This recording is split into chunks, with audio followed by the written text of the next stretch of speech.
Have you ever wondered what happens when a single chair becomes more powerful than a crown? When the person sitting beside the monarch sends a message louder than any speech ever could? That is exactly what happened at the state banquet this week. And the woman who lost that seat, she didn't see it coming. By the time you finish this video, you will understand exactly why Princess Anne was placed beside King Charles and why Camilla was moved away. And you will never look at a royal seating chart the same way again. The most powerful signal inside a monarchy isn't always a speech, or a crown, or some grand decree. Sometimes it is literally a chair. This week, as the final state banquet seating plan crossed the palace desks, one change sent a silent shock through the royal household. Queen Camilla was removed from King Charles's immediate side, and Princess Anne was placed beside him instead. Charles did not speak when the final card reached him. He read the names once, then again, like the paper had turned cold in his hands. A state banquet is a formal royal dinner held for visiting leaders. And inside palace life, it is never just about food or speeches. Every seat sends a message. Every position tells the world who is trusted, who is protected, and who is closest to power. That is why this change mattered. Anne had not been moved nearer to the king by accident. Camilla had not been moved away by confusion. The seating arrangement had become a declaration. Camilla received the update in private. For a moment, she did not react at all. She held the note, eyes fixed on the line where her place should have been. The queen consort understood the wound beneath the wording. This was not a practical adjustment. This was proximity being taken, where proximity meant strength. She had stood beside Charles through judgment, through public scrutiny, through years of people questioning whether she belonged there. And now another woman would sit where the world expected her to be. Anne heard the news differently. No grand announcement came. No aide dressed it up with ceremony. One official stepped close and said, "Ma'am, His Majesty will require you at his side." She absorbed the sentence without triumph. The princess had spent a lifetime refusing drama, which honestly made the moment sharper. She didn't ask why Camilla had been moved. She didn't ask who approved it. She accepted the duty because Anne knew that when the crown calls, emotion waits outside. Then came the quiet gesture that made the decision feel final. An aide opened the rehearsal folder, removed Camilla's place card, and slid it beneath papers. No one raised a voice. No one needed to. Charles watched and understood that the palace had crossed a line it couldn't uncross. What looked like a small change had become a silent test of loyalty. And the king knew the answer would wound someone before the evening ended. Once that chair moved, everyone inside the palace began asking the same dangerous question. Who had become indispensable to the king? And who had quietly been pushed away? To the public, the banquet was supposed to be polished silver, diplomatic smiles, and royal tradition. But behind the doors, three people carried three very different storms. Charles needed steadiness. Camilla needed recognition. Anne needed nothing at all. And that last part, that is what made her the most dangerous figure in the room. The moment her name moved beside the king, the emotional balance of the palace changed. Charles felt the pressure before anyone said it aloud. He knew a state banquet wasn't simply dinner under chandeliers. It was a national performance where the monarchy showed visiting leaders, diplomats, and the watching public that the crown remained stable. Every gesture mattered, every companion mattered. And for a king already carrying the weight of age, illness, family fracture, and public doubt, the person beside him had to look unshakable. He needed calm, he needed discipline. He needed someone who wouldn't pull the evening into private emotion. Camilla understood the danger of distance better than anyone. Her public place had always depended on being seen near Charles during the grandest royal moments.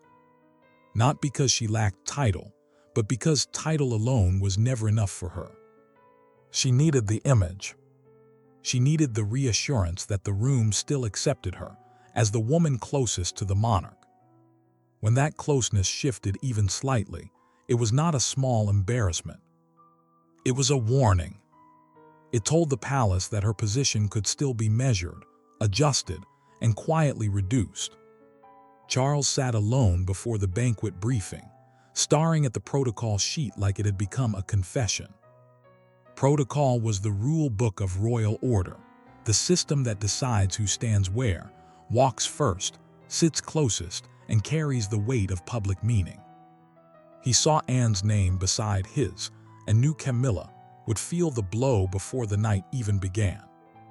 Yet he didn't cross it out. He didn't call the aide back. That silence became its own decision. Camilla's composure cracked in the smallest possible way. A dresser asked whether her jewels should match the king's table position, and for one painful second, the question hung in the room like a mistake no one dared correct. She answered softly that her position had changed. The words were controlled, but the hurt beneath them was not. She had survived years of judgment to stand beside Charles. And now Anne would occupy the place that spoke louder than any announcement. Anne did not celebrate. She folded the revised schedule, placed it in her handbag, and prepared like duty had simply handed her another burden. A courtier noticed something even colder. Charles had been warned that the optics would be explosive. Yet he still refused to reverse the arrangement. That meant the replacement was not sudden. It had roots, and those roots led back to a private trigger the palace had tried to bury. To understand why Anne was placed at the king's side, the story has to move backward to the moment Camilla lost something far more fragile than a seat. Trust. Every royal rupture has a beginning. But not every beginning looks dramatic while it is happening. This one began at a private diplomatic reception 3 nights before the banquet. A remark, a pause, a closed door. And the temperature inside the palace changed. By the next morning, the seating plan was no longer a formality. It had become a message. Camilla did not arrive that evening expecting a confrontation. She walked into the reception believing the order of the week was already understood and that her place beside Charles would remain untouched. But the trouble began with one question about the formal receiving line. That is the carefully arranged moment when royals greet important guests in a set order before an official event. It mattered because the receiving line tells visitors who represents the crown, who stands closest to the monarch, and who carries authority in the room. Anne answered first, quietly, confirming that she would accompany Charles through part of the greeting sequence. Camilla cut across her before the sentence had settled. She said the king would not need extra support because she would be there. The words sounded polished, but the meaning struck hard. It was not simply a disagreement over movement. It was a challenge in front of senior guests. And everyone who heard it understood the danger. Anne stayed still, but her silence sharpened. She didn't raise her voice. She didn't defend herself. She allowed the moment to expose itself. Charles watched the exchange and felt the room change around him. He knew the issue was no longer about comfort or custom. It had touched the deeper question of who could speak for the crown when pressure gathered around him. Later, he entered his study and closed the door before aides could follow. That detail mattered. Charles often leaned on officials during delicate moments, but this time he shut the world out. The wound had reached him personally because Camilla had not merely interrupted Anne. She had made uncertainty visible. By morning, the incident had entered the system. A private note from the reception was placed into the king's red box, the official dispatch container used to carry papers requiring the monarch's attention. The note summarized the breach in one phrase: a visible confusion of authority. Those 5 words changed everything. They turned a tense exchange into a royal problem. They gave the seating change a reason. They made Anne's new position beside Charles feel less like preference and more like correction. Camilla learned that the reception had become part of the decision, and her hurt turned colder. She didn't blame the aides. She didn't ask for the note to disappear. Instead, she asked for Anne directly. Because the Queen Consort understood that the battle had moved beyond paper. It had become personal, and someone would have to say aloud what the palace had already decided in silence. That request led to the confrontation the palace feared most. 2 royal women, 1 wounded king, and a truth no one could soften. The confrontation did not happen in a ballroom or before cameras. It happened in a smaller room where the air felt heavier because there was nowhere to perform. Camilla entered expecting explanation. Anne stood waiting with the stillness of someone who had already accepted the consequences. And Charles, caught between loyalty and monarchy, understood that whatever was said next could not be taken back. Camilla stepped into the private sitting room with her composure pulled tight, but the hurt had already reached her voice before she spoke. A private sitting room is one of the palace's quieter spaces, used for conversations too sensitive for offices and too personal for official chambers. This was a family wound being handled behind closed doors, where rank could not fully protect anyone. Charles had allowed the meeting because he believed silence would make the injury deeper. He knew Camilla would feel punished. He knew Anne would feel accused. And he knew the crown had placed all 3 of them in a position where no answer could sound kind.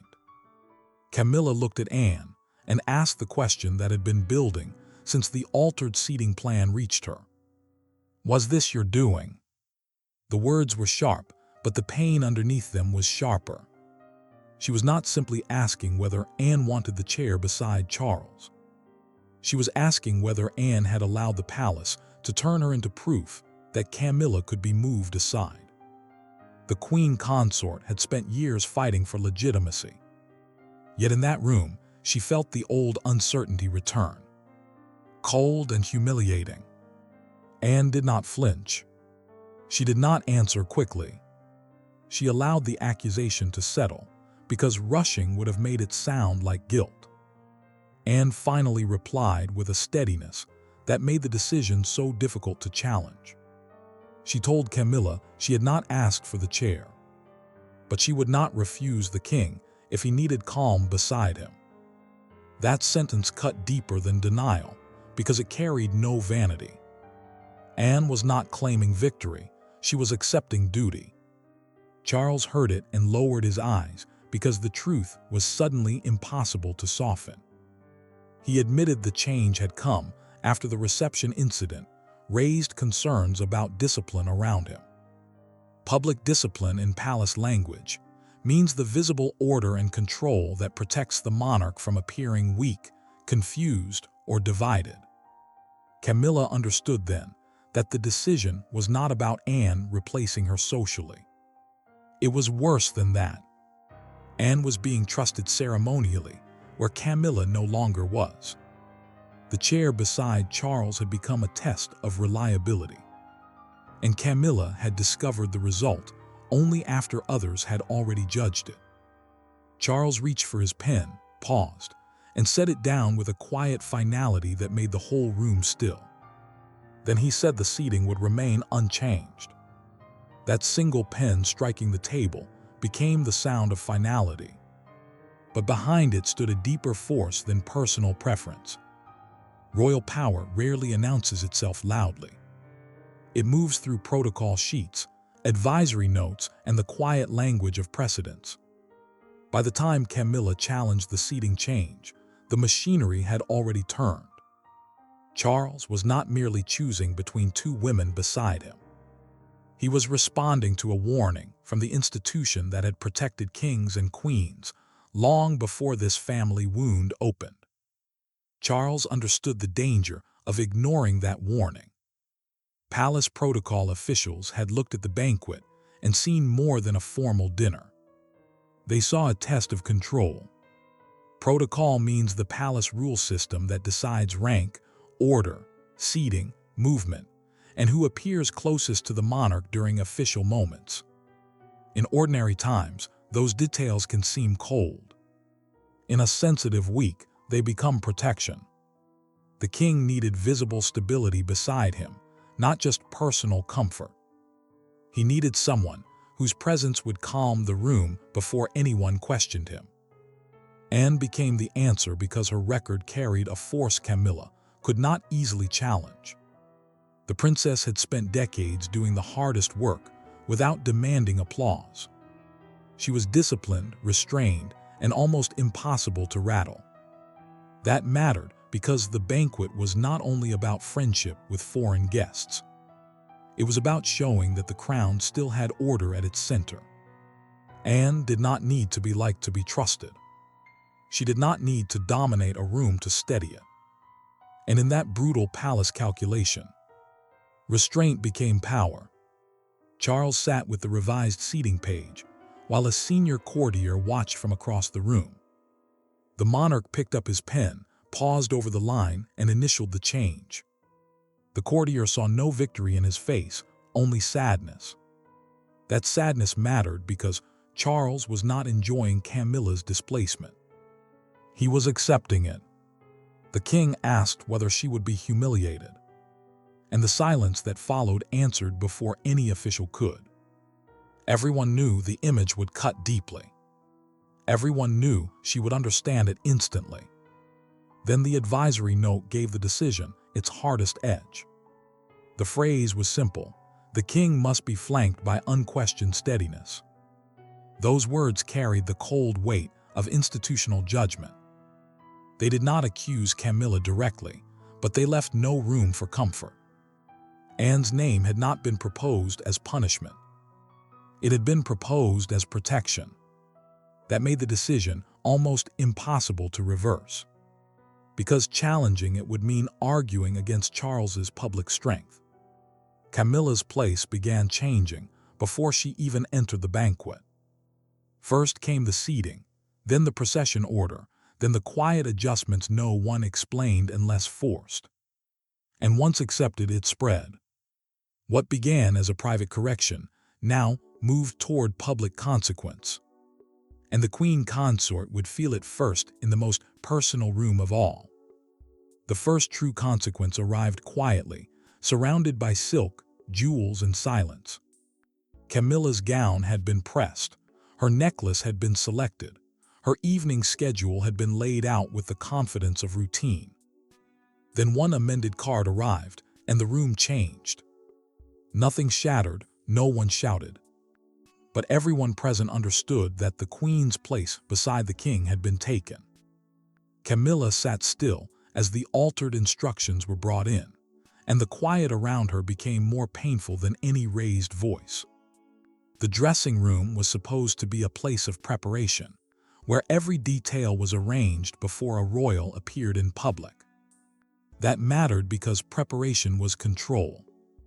It allowed the monarchy to make uncertainty look effortless. But now the staff were not simply adjusting fabric, timing, or jewels. They were adjusting humiliation. Her entrance had changed. Her table position had changed. Her nearness to Charles, the very thing that made her role feel secure, had been moved into someone else's hands. An aide reached for the tray beside her gloves and removed the original seating card. Camilla watched without speaking. That small piece of paper had carried more than her name. It had carried recognition.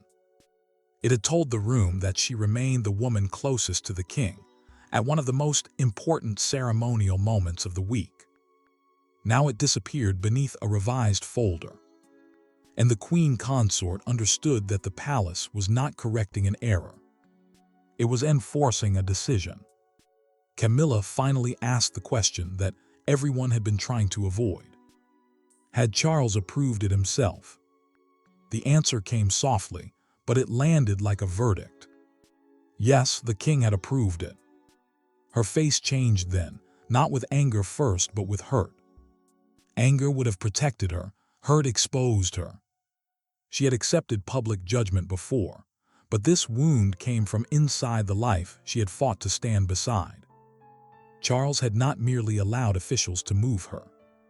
He had permitted Anne to become the steadier presence beside him. The revised procession order made the truth impossible to hide. A procession order is the formal sequence deciding who enters, walks, and appears closest during a royal ceremony. In this new order, Anne would move nearer to Charles during the most watched and symbolically charged moments, while Camilla's position shifted away from the center. That meant the replacement could not be disguised as a seating detail. It would be felt in movement. It would be understood in timing. It would be read before a single word was spoken. Staff were instructed not to discuss the alteration. And that secrecy only proved how explosive the palace knew it had become. Camilla rose with dignity. But dignity did not erase the sting. The evening had not yet begun, and already the cost had reached her. Before the doors opened and the world saw the new arrangement, Charles and Anne found themselves alone for a moment no protocol could control. The turning point came without witnesses, without aides, and without ceremony. Charles stood near the corridor before the banquet, carrying the exhaustion of a man who knew every visible choice would be judged. Anne did not soften the moment with false reassurance. She did what she had always done. She told him the truth simply, firmly, and without demanding anything in return. Charles felt the silence pressing around him before the doors opened. He had faced public duty all his life, but this moment carried a different kind of weight. The corridor was not important because of its decoration or its place in the palace. It mattered because it was the last private space before a public signal became permanent. Once Charles stepped forward with Anne closer than Camilla, the decision would no longer belong to paper advisors or quiet rooms. It would belong to history. And history rarely forgives weakness. Anne understood that better than most. She knew Camilla would be hurt. She knew the queen consort would read every inch of distance as judgment. And Anne did not pretend otherwise. But she also knew why Charles could not appear uncertain. A monarch's public appearance is not just personal presence. It is the way the crown communicates strength when words are not enough. During a state banquet, the person beside the king becomes part of that message. Charles needed someone who would steady the room, not deepen its questions. Charles turned to Anne and let the private sadness escape. "I never wanted this to look cruel," he said. The words carried the ache of a husband, not just the burden of a king. He was not blind to Camilla's pain. He was not untouched by the humiliation she would feel. But the tragedy of monarchy is that love can suffer even when duty wins. Charles had chosen the safer symbol, and still the cost sat heavily on him. Anne answered without softness, but not without care. She told him cruelty would be allowing confusion to stand beside him when clarity was needed most. That sentence struck at the heart of the entire crisis. Anne was not attacking Camilla, she was numbing the danger. If the palace had allowed uncertainty to remain visible, Charles would have looked divided before the world. And for a king already surrounded by pressure, division could become weakness faster than anyone expected. Charles then admitted the truth that changed the meaning of the replacement. He had chosen Anne because she never asked him to choose her. That was the difference. Camilla needed recognition, Anne carried duty. One sought reassurance, the other absorbed responsibility. The princess adjusted her gloves, not like someone claiming victory, but like someone accepting a burden no one else could safely carry that night. When the doors finally opened, the palace did not need to explain the shift. The arrangement spoke for itself. Charles stepped forward with Anne as a steadier force beside him, and Camilla's absence from that central position became impossible to ignore. By morning, that image had escaped the palace walls and become the defining public symbol of the week. The public did not need a palace statement to understand what had happened. One image was enough. Charles seated with Anne beside him, Camilla placed away from the king's immediate side, her expression controlled but unmistakably strained. By sunrise, the banquet was no longer being discussed as diplomacy. It had become a national reading of loyalty, power, and royal survival. Camilla saw the coverage before the palace could soften it. The official language called the arrangement protocol, a word used to describe the rules of royal order, seating, movement, and ceremonial rank. But no carefully chosen phrase could erase what people had already seen. Charles had been placed with Anne at his side, and Camilla had been shifted away from the center of meaning. That mattered because royal seating is never just furniture. It is a public map of trust. It tells the nation who stands closest when the crown feels pressure. Charles watched the morning broadcast in silence, and the quiet around him felt heavier than any headline. He knew the image had hurt Camilla. He also knew it had done exactly what the palace needed it to do. It placed Anne beside him as a symbol of discipline, while the queen consort became part of a story she never wanted written.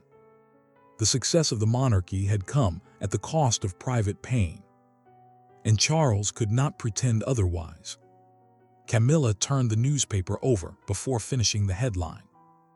That single movement carried more emotion than a public statement ever could. On the front page, Anne sat beside Charles beneath the words, "The King's Steady Hand," while Camilla appeared at the edge of the photograph, half shadowed by candlelight. The headline did not insult her directly. That made it worse. It praised Anne in a way that made Camilla's distance impossible to ignore. Anne did not chase the attention that followed. She understood the danger of being turned into a weapon in someone else's marriage. Yet her calm only strengthened the public reading.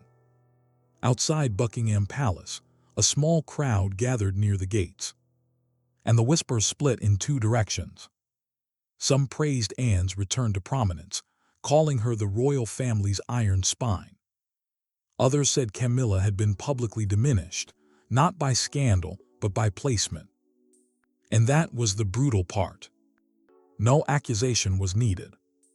The order of the room had said enough. By midday, the palace response grew tighter. Officials kept repeating that the arrangement reflected ceremonial needs. But the public had already moved past explanation. Charles, Camilla, and Anne had become symbols in a bigger argument about what the monarchy protects first, personal loyalty or public strength. And behind all the noise, the most painful truth remained private. The photograph belonged to the world, but the wound belonged to them. When the noise faded, what remained was not scandal, but a brutal emotional verdict about duty, marriage, and the monarchy's oldest rule. In the end, the banquet was not remembered for the menu, the speeches, or the glittering table. That chair became the clearest message of the week. Affection can comfort a monarch, but steadiness protects a reign. And in that moment, Princess Anne did not replace Camilla as a wife. She replaced uncertainty as a royal risk. Charles understood the meaning before anyone dared say it plainly. Anne's placement beside him had become the defining symbolic act of the banquet. Not because she demanded attention, but because she made the crown look steady at the exact moment it could not afford doubt. The crown means the monarchy as an institution, the power, duty, and public trust carried by the sovereign beyond personal feelings. That mattered because this was never only about a dinner. It was about whether the king appeared protected, disciplined, and unshaken in front of the world. Camilla felt the cost in the quiet after the applause faded. She had not been stripped of title. She had not been publicly condemned. Yet the wound was sharper because it came through placement, through distance, through the silent language royals understand better than anyone. The queen consort left with dignity. But dignity did not hide the pain. She avoided looking back toward the king's chair because that chair had already spoken. It had said Anne was trusted in the center, while she had been moved to the edge of the moment. Charles looked across the room and knew peace at home had been damaged. He had chosen the person who made him look strongest, not the person whose absence would hurt him least. That was the brutal emotional truth. The monarch did not choose against Camilla out of revenge. He chose Anne because the palace believed he needed unquestioned steadiness beside him. Institutional self-preservation means protecting the survival and image of the monarchy before protecting private comfort. And that cold rule had shaped everything. Anne's power revealed itself through restraint. She did not reach for the center. She did not turn the evening into victory. She became central because she never demanded to be central. And that made her presence impossible to dismiss. Charles needed that calm. Camilla suffered because of it. And the monarchy survived the night by proving the oldest truth of royal life. When cornered, it protects the throne before it protects the heart. So now you know the full truth behind the state banquet seating change. You know why Anne was chosen. You know why Camilla was moved.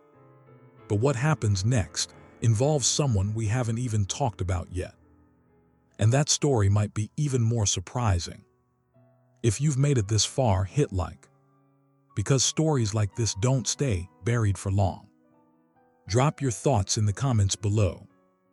Was Charles right to choose Anne over Camilla? Subscribe so you don't miss what comes next.